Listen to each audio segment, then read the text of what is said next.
You're watching CCTV footage of shoplifters from the inside of one of several retailers across the country. And if you've shopped recently in your local Home Depot, Walmart, or CVS, there's a chance your shopping experience was met with the rippling effects of this exact issue.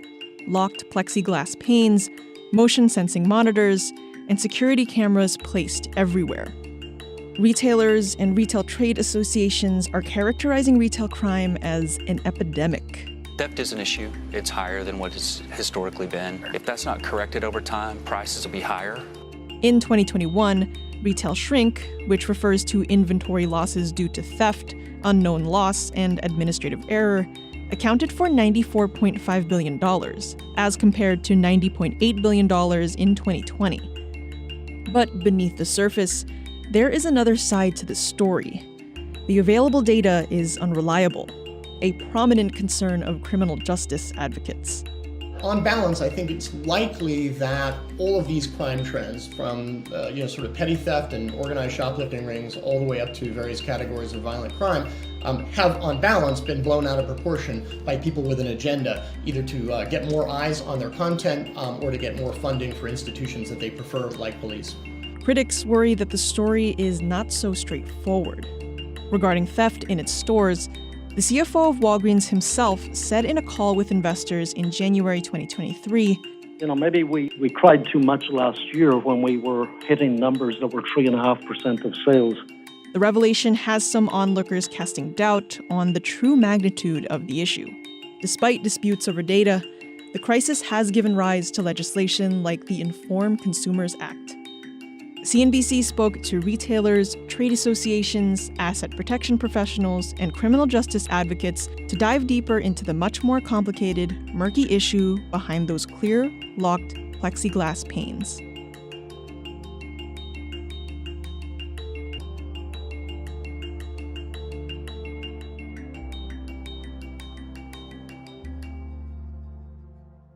Theft rings that scout, plan, and execute high-value heists. 3 people were arrested. All are charged with robbery. Our investigators seized more than $3.8 million worth of stolen goods. The National Retail Federation and Retail Industry Leaders Association, two of the leading groups in the retail space, have all pointed to retail crime as a growing issue. Just listen to two executives from these organizations talk about it.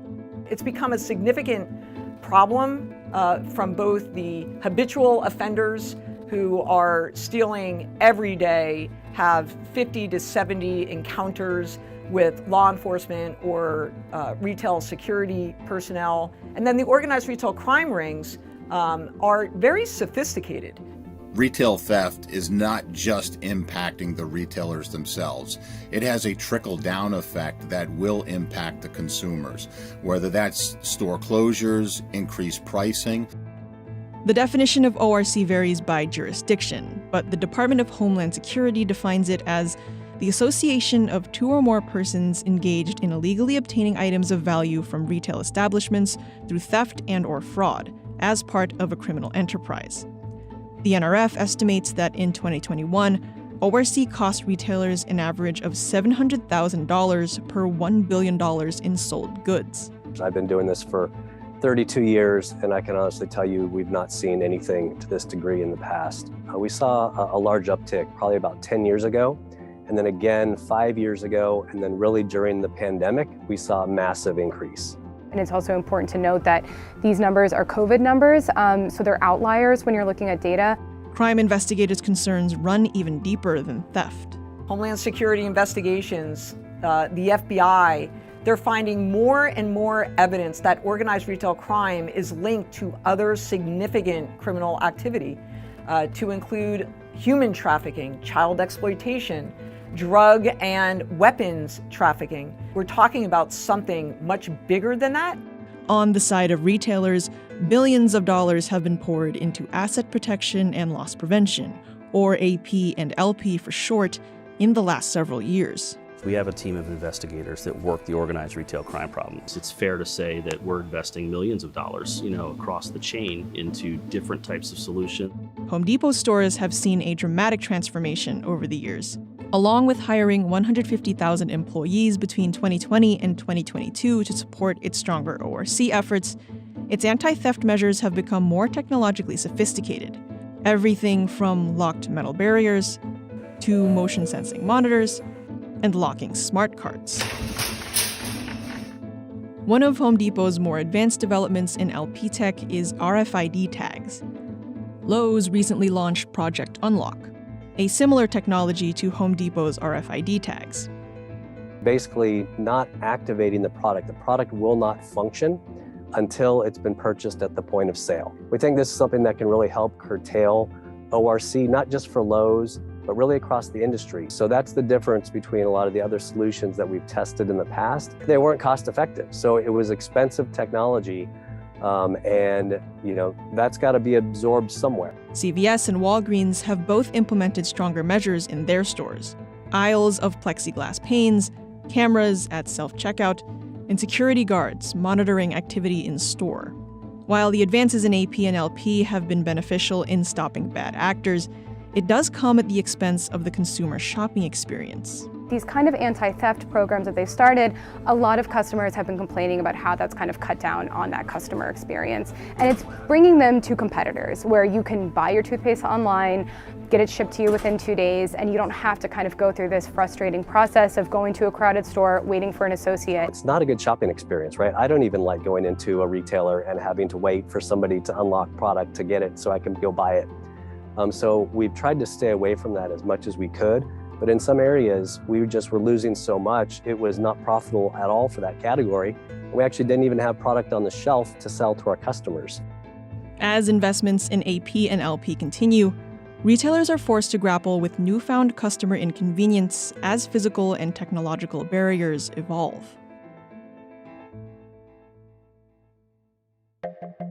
So, billions of dollars are being lost, cutting into retailers' bottom line. Media coverage around the issue ran rampant in 2021. And while advocates of the issue have painted an alarming picture, the other side, criminologists, civil rights organizations, and criminal justice educators, are warning that the story is not so straightforward. For starters, shrink does not solely account for instances of crime. It includes inventory that's lost, damaged, or stolen by employees, and even vendor and administrative error. Retailers are going to be going shelf by shelf and actually counting items that they have, checking it against the items that they sold, and the difference is the shrink number. But what happened to those items is unclear. It's not like when you're walking out of Target with detergent and you're saying, hey, I'm stealing this detergent. Nobody actually knows if that detergent was stolen, if it was damaged, or if an employee stole it. At every step of the way, we have the potential not only for inaccurate reporting, but also for motivated reporting, where various actors in the system may have reasons why they would choose to make the numbers look bigger or smaller than they are. And so I think it's fairly clear that we just don't have precise figures when it comes to all kinds of criminal justice statistics, including here, retail loss through theft. By some numbers and categories, the asserted rise of retail crime does ring true. Organized retail crime has risen. Busts have turned out in the millions, which largely account for the $94.5 billion number retailers and trade associations point towards. It's important to note that organized retail crime is absolutely a concern and that there's a lot of misconceptions about it. These smash and grab robberies are not actually the biggest part of this.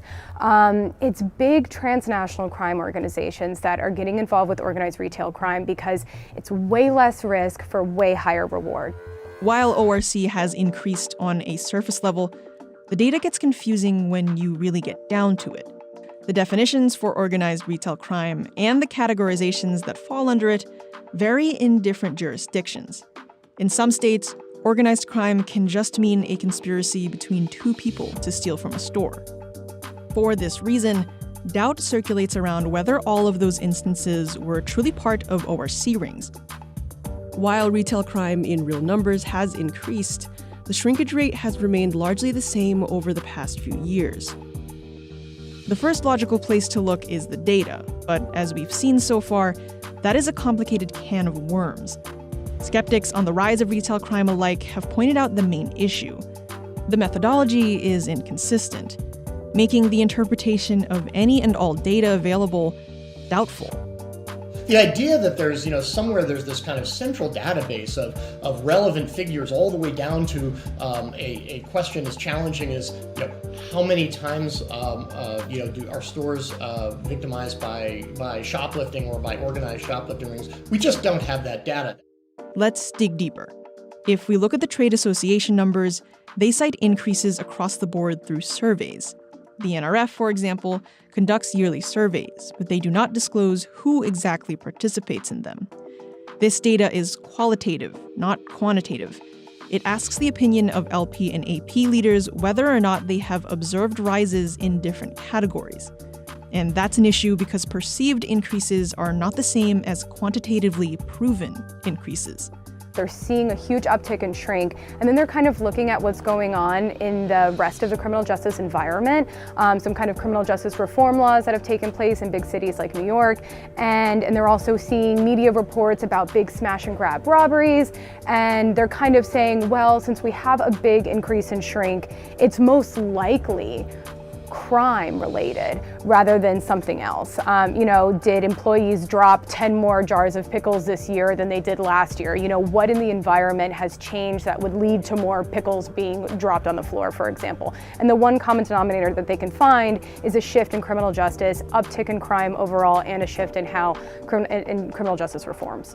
Even looking more broadly at data from the FBI, data which, in all fairness, is only a partial picture, with only 60% of agencies reporting. There have been decreases in crime as a whole, in some cases even historic lows.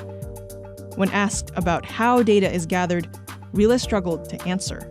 How is data gathered? How do you go about, measuring retail crime? From, a retailer perspective, the way that they're calculating organized retail crime and the impact that it has is this is a tough one, Jade. This is a tough one for me. Retailers Home Depot and Lowe's, on the other hand, were adamant the data was sound. I can tell you that in our world, we know that crime is increasing. We see it every day in our stores. Our internal information shows us that that's on a year-over-year basis growing at double-digit rates. And we document every single incident that is observed at any point in our stores. We can quantify very specifically what our losses are that are attributed to specifically organized retail crime. Some doubt has circulated even among retailers themselves, calling back to Walgreens CFO James Kehoe's statement in January 2023. On a national level, the story repeats itself. Annual government surveys from the Bureau of Justice Statistics show no recent increase in the U.S. violent crime rate. In fact, there have been historic lows. If we want to get more specific, violent crime has risen, which is an observed trend from retailers, but only marginally. But since violent crime is more dramatic and is most commonly seen in media coverage, the perception is skewed. It's easier to believe the problem is much more dramatic than it actually is when you're looking at the worst-case scenarios.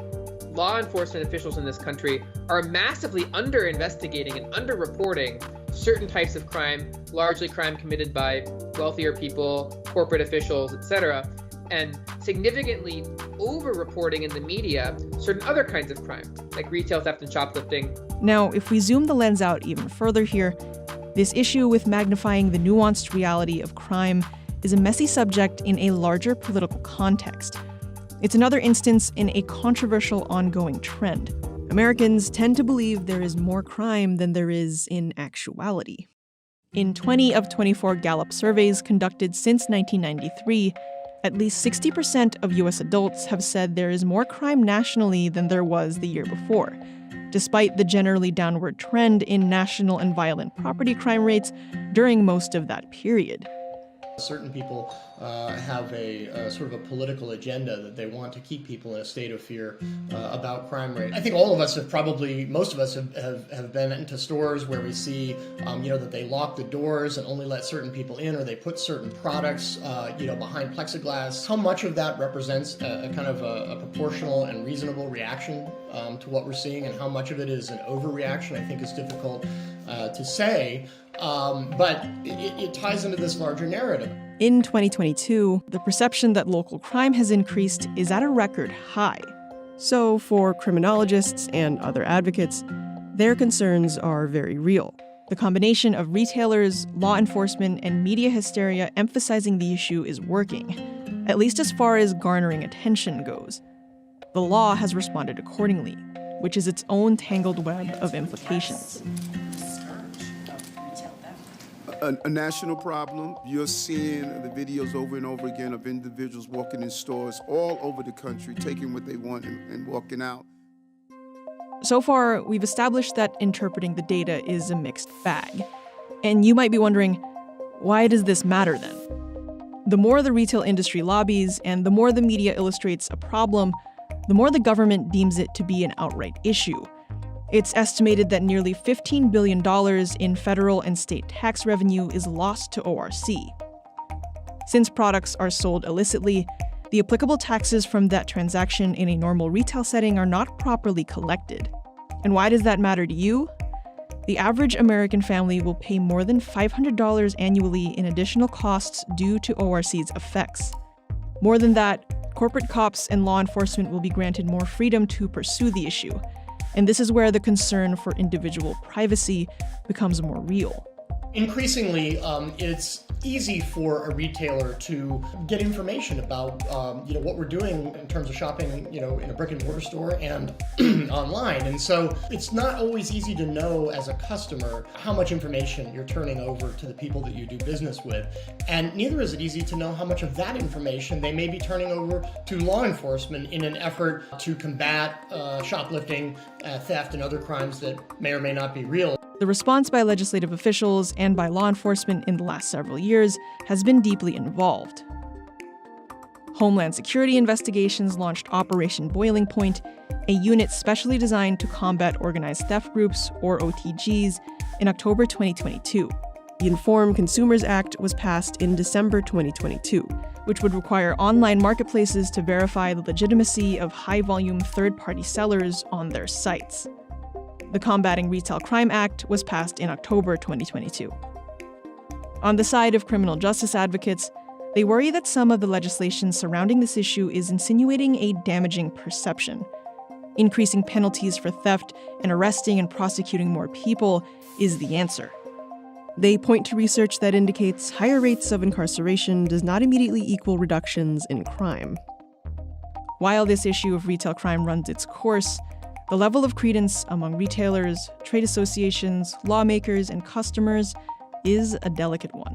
It's not to say that it isn't an issue, but you also have to be skeptical about everyone's motivations for lobbying around this issue.